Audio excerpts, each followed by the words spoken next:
आज जो हमारे गेस्ट हैं यहाँ पर पीछे बैक स्टेज पर, वो इंडिया की टॉप एडटेक कंपनीज में से एक कंपनी के फाउंडर हैं। आप लोगों ने नाम सुना होगा, उत्कर्ष क्लासेस जोधपुर।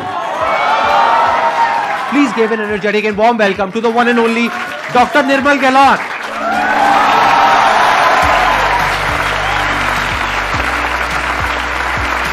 आइए सर।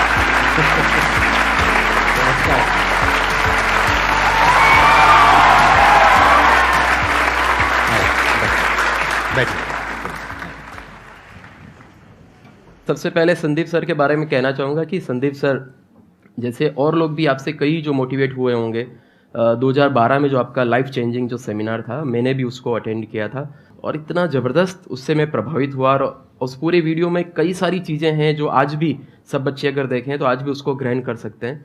लेकिन उसमें जो लास्ट में जो आप कहते हैं ना कि देखिए आज तुम्हारे अंदर एक भूख है कुछ करने की, कुछ बढ़ने की, लेकिन लाइफ में एक दिन ऐसा आएगा कि तुम्हें जितना चाहिए उससे तुम्हारे पास में कुछ ज़्यादा होगा, उस समय तुम किसी भूखे की, गरीब की मदद कर देना।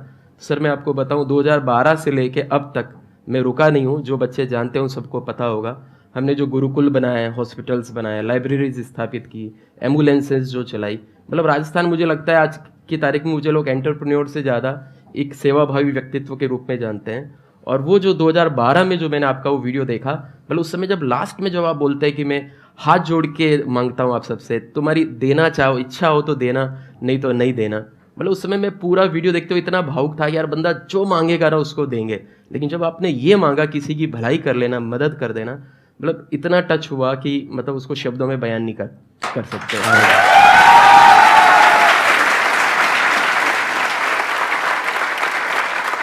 13 सितंबर 2002 को हमने शुरू किया था जोधपुर से ही। एक घर लिया था जिसमें 2 कमरे थे, रसोई थी, जो टेबल जो होती है काउंसलिंग की टेबल, वो मेरी स्टडी टेबल थी, वही मैं लेके आया था। और जो रसोई का किचन का जो प्लेटफॉर्म होता है वहीं पे हमने कंप्यूटर रख के, और मेरा छोटा भाई जो कंप्यूटर का काम जानता था उसको भी साथ लेके आए। सुबह 4 बजे इंस्टीट्यूट पहुंच जाते, साफ़ सफाई करके अच्छे से बन ठन के तैयार होके, और 7 बजे रेडी रहते थे कि आप कोई स्टूडेंट आए, पढ़ाना है, काउंसलिंग करना है, शुरू करना है। तो कितने टाइम बाद आपको रिजल्ट मिलना शुरू हुआ? रिजल्ट मुझे लगता है हमें 1 महीने के अंदर अंदर आना शुरू हो गया। 4 बच्चों से हमने शुरू किए, 15-20 दिन में 40 भी हो गए। और जिस बिल्डिंग में मैंने शुरू किया था 2 महीने बाद में हमें वो चेंज करनी पड़ी, तो छोटी पड़ गई जगह। छोटी पड़ गई जगह। लेकिन स्पेशली मैंने देखा कोविड के टाइम पे जिस तरह से ऑनलाइन आपने जो ये ट्रांजिशन किया, जबकि ऑफलाइन देखा जाए तो आपका अच्छा खासा चल रहा था, आपको जरूरत नहीं थी ऑनलाइन ज्यादा कुछ करने की, बट आप बड़े सही टाइम पे ऑनलाइन आए, जिसकी वजह से आई थिंक इतना आप एक्सपैंड कर पाए। फरवरी 2017 की बात है, हमारे एक ऑफिस बॉय जो है उसकी शिकायत एक सेंटर मैनेजर करता है कि सर आजकल सफाई में ध्यान नहीं देता है। मैं कहा क्यों, क्या करता है उस समय? कि सर उस समय बैठे बैठे यूट्यूब पे वीडियो देखा करता है। मेरे दिमाग में एकदम आया, हम तो वो इंटरनेट कैफ़े वाले ज़माने के लोग जहाँ 50-50 रुपये आधा घंटे के देते थे। मैंने सोचा यार ऑफिस बॉय जो है ये अफोर्ड कैसे कर पा रहा है। फिर पता चला कि उसने लाइन में लग के सप्ताह पहले जियो की सिम खरीद ली थी और रोज का उसको डेटा फ्री था, 1 GB डाटा फ्री मिल रहा है। राइट। बस वहीं से माइंड स्ट्राइक किया कि यार ये जो है कुछ बड़ा बदलाव आने वाला है। तो उस समय हमारा एकदम तुरंत आया कब हमें भी स्टूडियो बनाना है और इस फील्ड में आगे जाना है। ऑनलाइन एजुकेशन जो है ये आने वाले दिनों में विद्यार्थी जो है अगर गाना सुन सकता है, मूवी देख सकता है, तो निश्चित रूप से आने वाले दिनों में एजुकेशन भी जो है वो यूट्यूब चैनल के माध्यम से कर सकता है।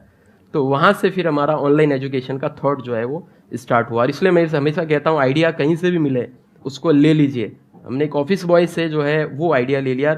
हमारे लिए तो आज वो भगवान की तरह है भाई कि उसने छोटी सी लापरवाही बरती, लेकिन उसने सही सही बता दिया कि भाई मैं किस कारण से इसमें जो है गड़बड़ कर रहा हूँ। वो ऑफिस बॉय है अभी भी आपके साथ? बिल्कुल बिल्कुल है, बिल्कुल है। अभी मैंने देखा कि आपका जो मेन चैनल है उत्कर्ष क्लासेस जोधपुर के नाम से, वहां पे 1 करोड़ सब्सक्राइबर्स पूरे हुए हैं अभी रिसेंटली। उसके लिए बहुत बहुत congratulation. Thank you sir, thank you. Basically क्या होता है, देखो ध्यान से समझना कि जो एंटरप्रेन्योरशिप होती है ना, उसमें क्या होता है कि कुछ मार्केट लीडर्स होते हैं, उसमें से बहुत सारे ऐसे प्लेयर्स होते हैं जो टाइम के साथ साथ खत्म हो जाते हैं। एक टाइम पे लीडर थे लेकिन 10-20 साल बाद वो खत्म हो जाते हैं, उनको कोई नहीं जानता है। और कुछ ऐसे होते हैं जो वक्त के साथ साथ बदलते रहते हैं। तो सर जो हमारे साथ बैठे हैं वो उनमें से एक हैं। इसमें करते हुए चैलेंजेस भी होते हैं। एडटेक में आप देखेंगे जनरली तो लोग टियर 1 टियर 2 सिटीज से हैं। मैं जोधपुर से हूँ, टियर 3 सिटी से। पिताजी मेरे टीचर रहे, मुझे भी कहीं ना कहीं अंदर से था कि मैं पढ़ा सकता हूँ। और मैंने 9th क्लास से भी ट्यूशन पढ़ाया। जब मैं 9th में था तब मैंने 9th को पढ़ाया, मतलब मैंने अपनी पहली अर्निंग 9th क्लास से कर ली थी। तो मैं यूथ को सबको यही कहना चाहता हूँ कि ज़िंदगी में जो परीक्षाएं जो है वो आपकी स्कूल की, कॉलेज की, कंपटीशन की परीक्षा जो है वो बहुत ज़्यादा मायने नहीं रखती है। जीवन की एक परीक्षा वो अलग ही प्रकार की परीक्षा है। आज हमारी कंपनी में कई सारे IITian और सर्विस कर रहे हैं, हम नहीं कर पाए तो नहीं कर पाए, कोई दिक्कत नहीं। इसलिए मैं हिंदी मीडियम का हूँ, मैं Tier 3 सिटी से हूँ, या मेरा आर्ट्स है या ये है, ये मतलब नहीं है। और जितने भी पेरेंट्स हैं, आपकी वीडियो को सब लोग देखते हैं, पेरेंट्स को भी चाहिए कि अपने बच्चों को पूछ के, उसको शांति से बिठा के उसको कहे कि तुम खुद बताओ तुम क्या बनना चाहते हो। इससे पहले कि हम आगे बढ़े और ऑडियंस आपसे क्वेश्चंस पूछे, मेरे माइंड में एक क्वेश्चन आ रहा है कि जैसे अब ये जो एडटेक कंपनीज हैं ये सब वेल फंडेड हैं, क्या आपके पास में भी फंडिंग है या आप सब कुछ खुद ही कर रहे हैं? नहीं सर, हमारे ऊपर अभी 1 रुपये भी डेट नहीं है, खुद ही कर रहे हैं। विद्यार्थियों का प्रेम जो है वही सबसे बड़ी फंडिंग है, उसी से लेके हम चलते हैं। सर जैसे कि अभी हम सर अभी बैंकिंग की तैयारी कर रहे हैं, बट सर कभी कभी मन करता है कि इसे बिजनेस स्टार्टअप करने का। फिर लगता है कि नहीं, हम मैथ्स में स्ट्रांग है, हम बैंकिंग एग्जाम क्रैक कर सकते हैं। फिर लगता है कि नहीं, बिजनेस में भी कर सकते हैं। तो सर वो डाइवर्सन समझ नहीं आता है कि मीन्स इनिशिएटिव ले कि नहीं ले, उसमें कन्फ्यूजन रहता है बहुत ज़्यादा। मतलब जब इनका चैनल देखते होगे तो बैंकिंग की तैयारी करते होगे, मेरा चैनल देखते होगे तो मन करता होगा यार बिजनेस कर लेते हैं। Yes sir.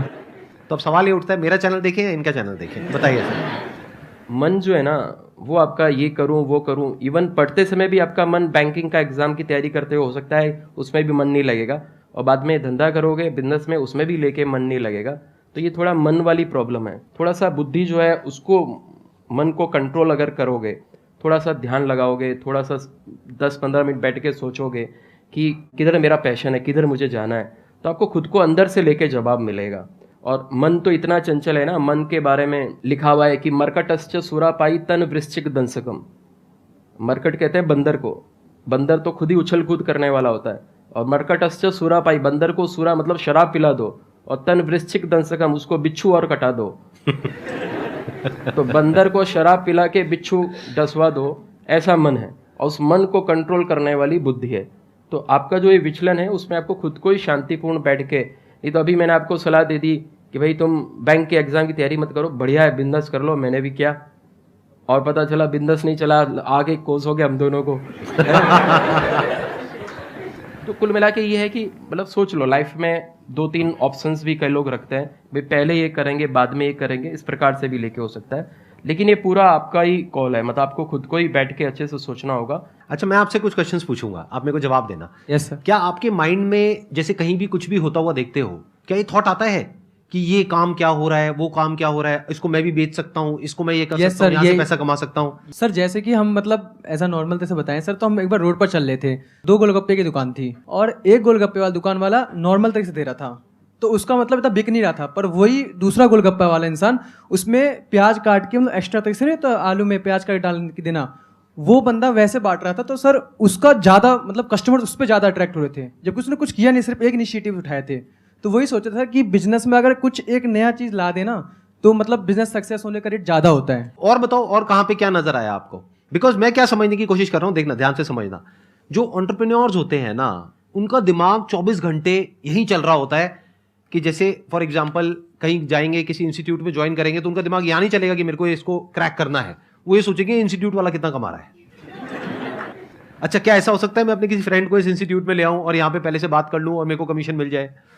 सर कर रखा तो आपका एंटरप्रेन्योर का दिमाग है। सर ये टेलीपैथी कहेंगे। मैंने ग्रेजुएशन के बाद में तैयारी के लिए, कंपटीशन की तैयारी के लिए मैं जयपुर गया, और वहाँ पे 3-3, 4-4 दिन अलग अलग कोचिंग में जाके मैंने डेमो लिए, और मुझे वहाँ पे लग रहा था अरे यार इनसे बढ़िया तो मैं ही पढ़ा सकता हूँ और मैं भी अच्छा कर सकता हूँ। इतने सारे स्टूडेंट्स इनके पास में, हाँ। तो अपने को कंपटीशन की तैयारी तो नहीं करनी है, अपन भी कोचिंग खोलेंगे। मुझे एग्जैक्टली नहीं पता कि आपने ऐसा सोचा है नहीं सोचा, बट मैं गेस करता हूँ, आप बताना कि मैं ठीक कह रहा हूँ या गलत कह रहा हूँ। जैसे वो सुहानी शाह वाला सेशन देखा था ना आप लोगों ने, माइंड रीड करती है वो, तो अब मैं सर का माइंड रीड करने की पूरी कोशिश करूंगा, ठीक है? तो सर अब आप बताएंगे कि मैं सही कह रहा हूँ या गलत कह रहा हूँ। जिस वक्त आपने सोचा होगा, जब वो इंस्टीट्यूट्स में आप गए होगे अलग अलग कोचिंग में, और ये वो पहले तो आपके माइंड में थॉट आया होगा कि इनसे बढ़िया मैं पढ़ा सकता हूँ, जो भी आपने खुद बताया। अब जो आपने नहीं बताया वो मैं बताने की कोशिश करता हूँ। आपके माइंड में ये भी थॉट आया होगा कि इन बच्चों को यहाँ से पढ़ने के लिए जोधपुर से वहां पे जाना पड़ता है। बिल्कुल बिल्कुल बोला सर ने।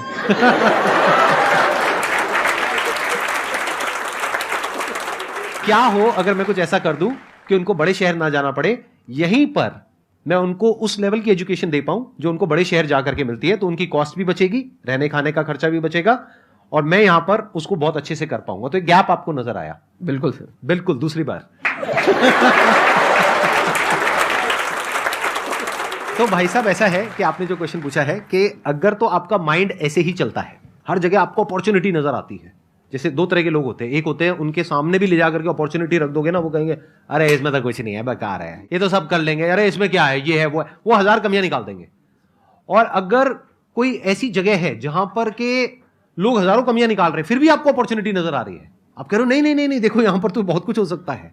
जैसे इन्होंने जब सोचा होगा, जाकर के अपना सबसे डिस्कस किया होगा, तो सब लोगों ने यही बोला होगा कि इसमें क्या पड़ा है, यहां पर तो कोई कर ही नहीं रहा है, ऐसा तो कुछ हो ही नहीं रहा है। सब लोगों का छोड़ो, चाचा मामा लोगों ने भी कहा करे भाई इतने सारे कोचिंग पहले से हैं, तू कैसे करेगा कैसे करेगा, यहाँ छोटे शहर में बैठ के।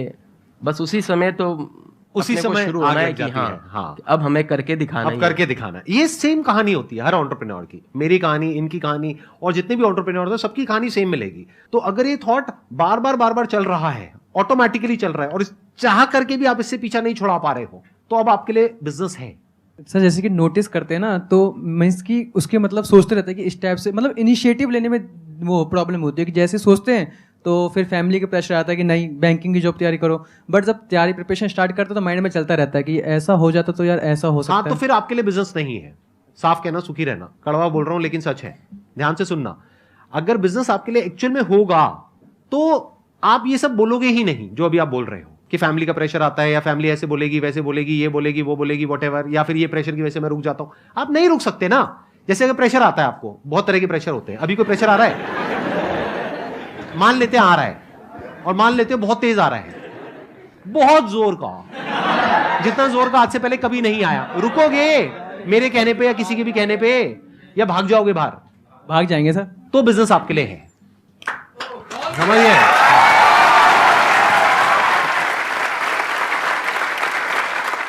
बिजनेस कब करना चाहिए? जब चाह करके भी आप खुद को रोक नहीं पा रहे हो, आपका दिमाग हट ही नहीं रहा है इस सब से, दिमाग में नंबर्स घूमते रहते हैं, दिमाग में 24 घंटे यही घूमता रहता है, ये क्या काम कर रहा है, ये कैसे पैसा कमा रहा है, ऐसे कैसे कमाई होती है, ये होती है वो होती है, ऐसे क्वेश्चन चल रहे हैं आपके माइंड में 24 घंटे। तो बिजनेस आपके लिए है। जीवन में वैसे कोई भी काम करना है ना, तो सफलता के लिए 5 चीज़ें चाहिए। भगवान श्री कृष्ण ने गीता में 18वें अध्याय के 14वें श्लोक में कहा है, अधिष्ठानम तथा कर्ता कर्णम च पृथक विधम विविधाश्च पृथक चेष्टा देवम चैवात्र पंचमम। अधिष्ठानम तथा कर्ता, सबसे पहले अधिष्ठान मतलब फाउंडेशन। आपका उद्देश्य क्लियर होना चाहिए कि मुझे क्यों करना है, क्या करना है, कैसे करना है, ये सब दिमाग में क्लियर होना चाहिए। अधिष्ठानम तथा कर्ता, ये क्लियर किसको होना चाहिए? कर्ता मतलब खुद को, करने वाले को होना चाहिए। फिर तीसरा है कर्णम च पृथक विधम, कर्णम में अपनी जो सारी इंद्रियां भी हैं, कर्णम में उपकरण जितने भी हैं वो सब भी। चौथा मैंने क्या बताया? विविधाश्च पृथक चेष्टा, विविध प्रकार की अलग अलग चेष्टाएं करनी पड़ेगी। और फिर 5वां है देवम कृपा, ईश्वर की कृपा भी साथ में लेके चाहिए। वैसे जो 4 काम जो अच्छे से करता है उस पर देव कृपा जो है वो ऑटोमेटिक हो ही जाती है। तो ये सबको ध्यान रखना। क्या बात। सर मैं आपसे जानना चाहूंगा, based upon your entire experience of life, ये जो लोगों की एज ग्रुप है वो अराउंड 20 साल के आसपास है, इनको सिर्फ एक सलाह देनी हो तो वो सलाह क्या होगी सर? सर अपने एक लाइफ चेंजिंग सेमिनार में जो लास्ट में जो कहा था ना कि ज़िंदगी ऐसी जीनी है हर तरीके से कि लास्ट में जाते वो कहो कि वाह मज़ा आ गया। इसी में एक लाइन और मैं ऐड करूँगा, इतनी ज़बरदस्त तरीके से, इतनी शानदार तरीके से जीनी है, ईमानदारी से जीनी है, शुचिता के साथ जीनी है, लोगों की भलाई करते हुए जीनी है, जो भी काम करना है उसको पूरा प्रामाणिकता के साथ काम करना है। ईश्वर ने ये शरीर दिया है, इस शरीर का अच्छे से पालन पोषण करना है। ईश्वर ने हमें माता पिता दिए हैं, जो कुछ दिया है वो ईश्वर ने दिया है ना। नौकरी जो है वो भी हमें ईश्वर देगा, उसके लिए हमें जम के मेहनत करनी है। नौकरी मिलने के बाद में वहाँ पे पूरी ईमानदारी के साथ काम करना है। और मन में ये रखना है हमें कि हम सबको ईश्वर ने यहाँ पे एक रोल निभाने के लिए भेजा है, एक पारी खेलने के लिए भेजा है, और वो रोल निभा के वो पारी खेल के वापस हमें लौट जाना है। और जब हम लौटें ना, तो लौटते समय जब हम पीछे मुड़ के अपनी ज़िंदगी को देखें तो खुशी के आंसू जो है उस समय आपके आए, दुख के पश्चाताप के वो आंसू आपको नहीं आए। और जब आप यहाँ से विदा हो तो तो देवता लोग जब आप पारी समाप्त करके जब जाओ अपना बैट लेके और मुस्कुराते हुए शतक मार के, तो सारे देवता लोग जो है जम के ताली बजाए, वाह शाबाशी दे बंदा, क्या गजब की पारी खेल के आया है। क्या बात है, बहुत बढ़िया। Thank you so much sir.